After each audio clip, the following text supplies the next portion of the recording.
Students, we are going to learn supplementary in Think to Win,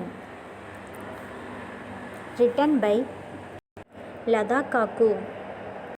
Let's start the story. The bicycle wobbled as 10-year-old Richa leaned forward in the seat and pumped the pedals. "Hold tight, Vishnu, I will fall," she shouted to the boy, who ran behind, steadying the bicycle. For the past 2 weeks, he had been teaching her to ride. "Don't worry, Rucha-ji, you are doing well," he puffed. For a few moments, he let go of his hold and Rucha was on her own. Of course, she did not know and rode along smoothly. "Vishnu, stop the cycle.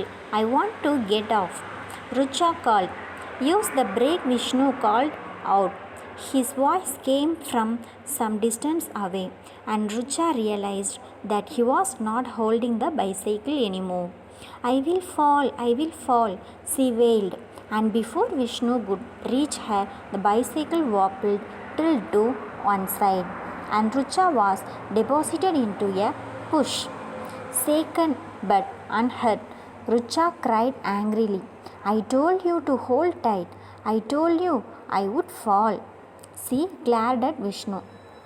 "But Rucha-ji, you were riding quite well, and anyway you have to learn riding without someone holding."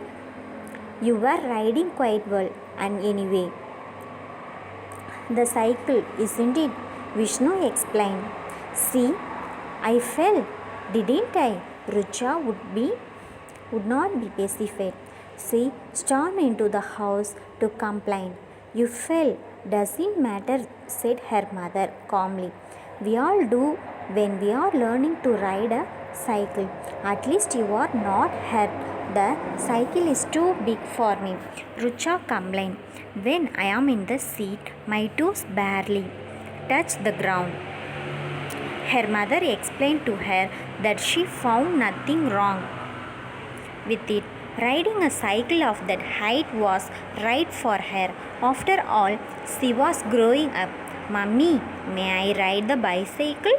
asked Seema, Rucha's sister, younger to her by 3 years. "No, Seema, you cannot," Rucha, but cut in before her mother could answer. "When it is so high for me, how can you sit? You are much shorter. No amount of bleeding help." There was a considerable contrast between the two sisters. Rucha was very protective of her younger sister. She was overprotective with her. Rucha herself had been overprotected. She seldom did things rashly. Even in running and playing, she would be conscious of her movements. Seema, on the other hand, was bold and prone to taking risks. Then next week, inter-house badminton matches were to be held in the school. Rucha was the senior team. She gave up other activities and practiced with her friends.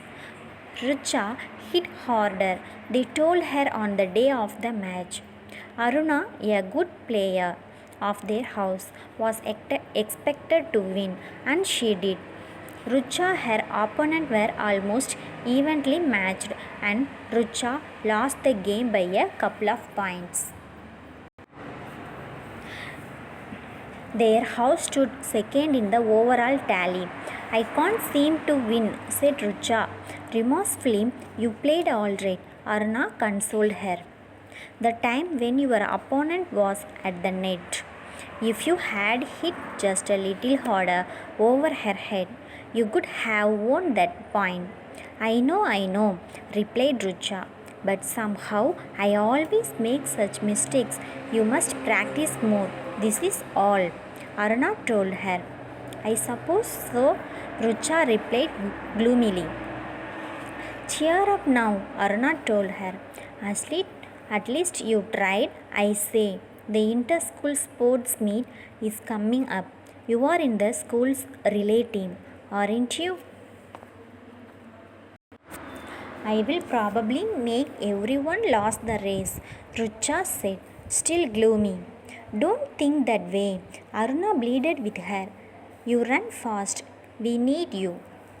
Rucha finally agreed to stand in if no better person could be found. Meanwhile, she would train with the rest of them under the new PT instructor, Prakash sir. He was very enthusiastic about sports and drove the children hard, praising, scolding, correcting, but mostly encouraging them. Rucha, you are the nimble and light. You can do better than that, he told her often. How can I do that? Rucha confided to Aruna. I will most probably fall. Don't be silly. We are all trying to better ourselves. You must try too, Aruna told her. Springfields have a very fast runner in their team. Sapnam, their teammate, informed them. Has anyone heard about her? It seems they call her PT Usha. Prakash sir overheard this conversation. He took a quick decision. The girls' relay team gathered here in 5 minutes. He called out. All the girls came together. Girls, I have been watching you all. You need some more practice, more time on the field. You are not doing enough, he told them.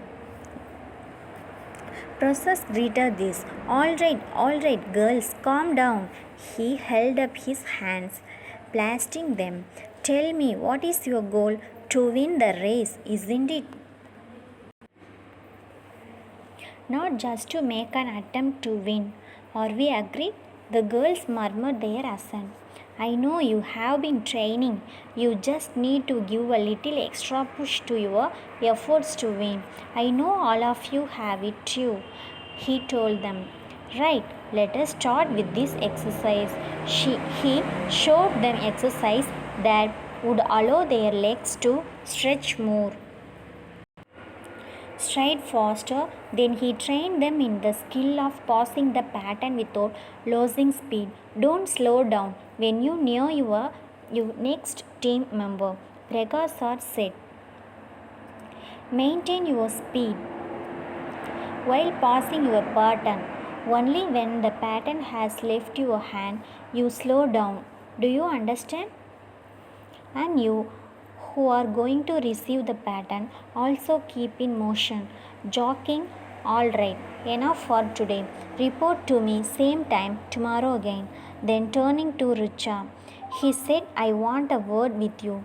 You are apt to slow down after starting well, said Prakash sir. Don't do that, maintain your speed, he advised her. Sir, I am not very good, Richa said dolefully. No self-doubts, Richa.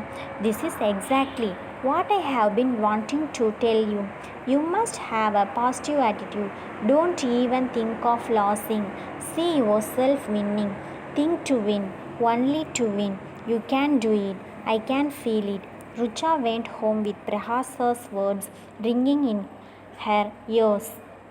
The next few days, he saw the girls training extra hard. Prakash sir was never fair, even as he trained other children. The day of the sports meet dawned, and the children built into buses to reach the venue. There was laughter and a great deal of joviality, as Prakash sir had seen to it that they were fit and relaxed as well. The stadium where the meet was being held bustled with great activity. Children from several schools were moving around, checking out the different venues where particular events were to be held. Prakash sir collected the schedule and gave the girls appropriate instructions. The principal of the host school inaugurated the meet with a short speech and also introduced the participating schools. Then the event started. Richa and most of the other children of their school easily got through the hard heats to enter the final schedule for the following day. The next morning, after a few individual events, it was time for the girls' relay race. Four schools had entered the finals.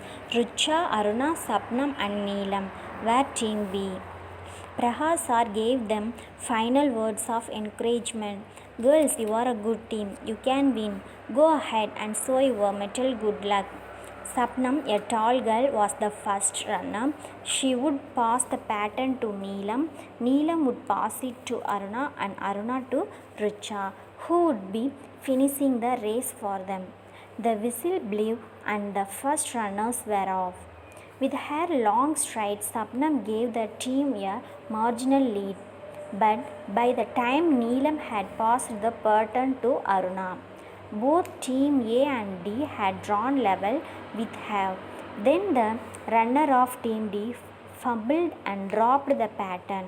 Aruna ran for all she was worth, just managing to keep abreast of the runner of the Team A. Finally, the baton was in Richa's hand. She had already noted with dismay that she was pitted against PT Usha of Team A. Just my luck. The thought had flashed through her mind. She had quickly put that thought aside, and when the baton was passed to her, she was more than ready. She heard the shouts of her schoolmates. Richa, come on, Richa, Richa, out of the corner of her eye. Richa saw PT Usha trying to overtake her. Fleetingly, she thought not again. Then Prahas's words came to her. Think to win. The next moment, Richa was conscious of nothing except the tap at the finishing line, which she had to reach totally absorbed. She ran. She lost track of time and distance. She ran on, not conscious of the fact that the race was over till Aruna called out to her, Richa, you have won, we have won. And she was hugging and kissing her.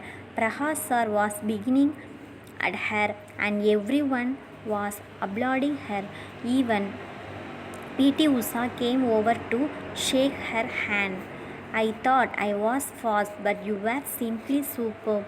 She shook hands with her. It is always a proud moment for the winner of a medal when she is called to the victory stand, but for Richa it had a double meaning. She had overcome her hesitations and denials. She could win whenever she chose to. Thank you, students.